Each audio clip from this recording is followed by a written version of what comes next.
இன்னைக்கு நம்ம டாபிக் பார்க்க போகிறது டபுள் என்ட்ரி சிஸ்டமும் அண்ட் இன்கம்ப்ளீட் ரெக்கார்ட்ஸோட டிஃப்ரென்ஸ் பார்க்க போகிறோம். ஸோ பாருங்க, இங்கே ரெக்கார்டிங் ஆஃப் டிரான்சாக்ஷன் இந்த நம்ம ரெண்டு இதுலேயே ரெக்கார்டிங் ஆஃப் டிரான்சாக்ஷன் எப்படிலாம் நடக்கும்ட்டு. ஓகே, இங்கே பாருங்கள், டபுள் என்ட்ரி சிஸ்டமில் both debit and credit aspects of all the transaction are recorded. So இதில் சொல்கிறாங்க டபுள் என்ட்ரி சிஸ்டமில் டெபிட்டு கிரெடிட் எல்லாம் அது ரெண்டுமே என்ன பண்ணுவாங்க, ரெக்கார்ட் பண்ணுவாங்கன்றாங்க. ஆனால் இதில் இன்கம்ப்ளீட் ரெக்கார்ட்ஸ் என்ன பண்ணுறாங்கன்னா debit and credit aspects of all the transaction are not recorded completely. So எல்லாமே இதில் வந்து என்ன பண்ண மாட்டாங்கன்னா டெபிட்டோ கிரெடிட்டோ அந்த ஆஸ்பெக்ட்ஸ்லாம் என்ன பண்ண மாட்டாங்க, ரெக்கார்ட் பண்ண மாட்டாங்க கம்ப்ளீட்டாக. சிலது பண்ணுவாங்க, சிலது பண்ண மாட்டாங்க. So for some transaction both aspects are entered, some transaction are partially recorded. Okay, so இங்கே என்ன சொல்கிறாங்கன்னா இதில் வந்து சில என்ட்ரிஸ்லாம் ரெண்டுமே என்ட்ரு பண்ணுவாங்க, சில டிரான்சாக்ஷனில் என்ன பண்ணுறாங்கன்னா பாதி ரெக்கார்ட் பண்ணுவாங்க, பாதி ரெக்கார்ட் பண்ண மாட்டாங்க. சில டிரான்சாக்ஷனில் என்ன பண்ணுவாங்கன்னா சுத்தமாகவே ஒமிட் பண்ணிடுவாங்க. ஓகே, அப்புறம் பாருங்கள் டைப்ஸ் ஆஃப் அக்கௌண்ட்ஸ். இதில் என்ன மாதிரி அக்கௌண்ட்ஸ் மெயின்டைன் பண்ணுவாங்க ரெண்டுத்துலேயும் பார்த்தீங்கன்னா இதில் வந்து real, that is personal, real and nominal அக்கௌண்ட்லாம் மெயின்டைன் பண்ணுவாங்க. இதில் வந்து பர்சனலும் cash account are maintain fully. Okay, and இதில் வந்து பார்த்தீங்கன்னா தட் இஸ் ரியல் நாமினல் அக்கௌண்ட்லாம் மெயின்டைன் பண்ண மாட்டாங்க. இதில் என்ன சொல்கிறாங்க, இன்கம்ப்ளீட் ரெக்கார்ட்ஸில் பர்சனலும் கேஷ் அக்கௌண்ட்டை மெயின்டைன் பண்ணுவாங்க, ஆனால் ரியல் நாமினல் அக்கௌண்ட் மெயின்டைன் பண்ண மாட்டாங்க. ஓகேங்களா. Next, preparation of trial balance. Trial balance can be prepared to check the arithmetical accuracy of the entries made in the books of accounts.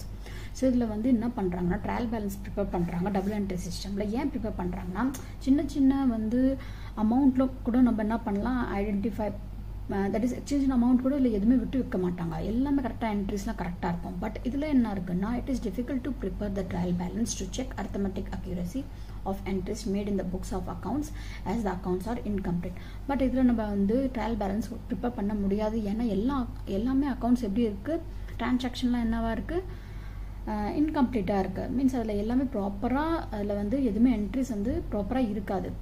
சரிங்களா, சிலது விட்டுருப்பாங்க, சிலது ஒமிட் பண்ணியிருப்பாங்க, அந்த மாதிரி. அதனால இது வந்து ட்ரையல் பேலன்ஸ் வந்து ப்ரிப்பேர் பண்ணுறதுக்கு கொஞ்சம் கஷ்டம் இதில். அப்புறம் பாருங்கள் determination of true profit or loss. So இப்போ வந்து நம்ம டபுள் என்ட்ரி சிஸ்டம் ப்ரிப்பேர் பண்ணுறோன்னு வச்சுக்கோங்களேன். டபுள் என்ட்ரி சிஸ்டம் த்ரூ நம்ம அக்கௌண்ட்ஸ் ப்ரிப்பேர் பண்ணுறோன்னா நம்மளோட கரெக்டாக ட்ரூ ப்ராஃபிட் அண்ட் லாஸ் வந்து நம்மளுக்கு கரெக்டாக கிடைக்கும். பட் நம்ம இதே இன்கம்ப்ளீட் ரெக்கார்ட்ஸில் பார்த்தோன்னா trading and profit and loss account cannot be prepared with accuracy as complete information is not available and hence profit or loss found out may not be accurate.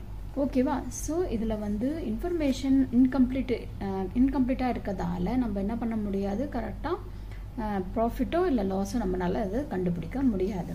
ஓகேவா. அதுக்கப்புறம் பாருங்கள், இப்போ வந்து நம்ம கம்பெனியோட ஃபினான்ஷியல் பொசிஷன் வந்து எப்படி டிட்டர்மைன் பண்ணுவோம்னா balance sheet can be prepare to know the true financial position. Okay, so balance sheet மூலியமாக தான் நம்ம என்ன பண்ண முடியும், ஃபினான்ஷியல் பொசிஷனை நம்ம பிஸ்னஸோட பார்க்க முடியும்.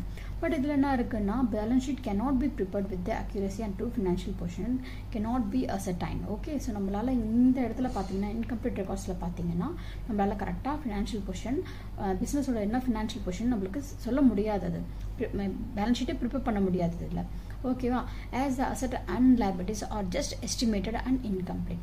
ஓகே, அப்புறம் பாருங்கள் சூட்டபிலிட்டி. ஸோ எந்த மாதிரி இதுக்கெலாம் சூட்டபுளாக இருக்கும், டபுள் என்ட்ரி சிஸ்டம் வந்து ஆர்கனைசேஷனுக்கு சூட்டபுளாக இருக்கும். ஓகே, எல்லா ஆர்கனைசேஷனுக்கும். பட் இதில் என்ன இருக்குன்னா இந்த ஸ்மால் சைஸ்டு சோல் ட்ரேடாக இருக்காங்க பார்த்தீங்கன்னா அவங்களுக்கு அண்ட் பார்ட்னர்ஷிப் ஃபர்முக்கு தான் சூட்டபுளாக இருக்கும்.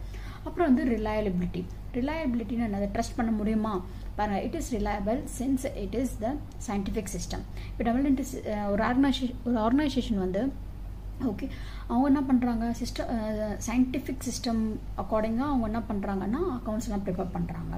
ஓகே, பிரின்சிபல்ஸ்லாம் ஃபாலோ பண்ணி அது கரெக்டாக அக்கௌண்டிங்லாம் அவங்க பண்ணுறாங்க. ஸோ அதை நம்ம ட்ரஸ்ட் பண்ணலாம் அதை.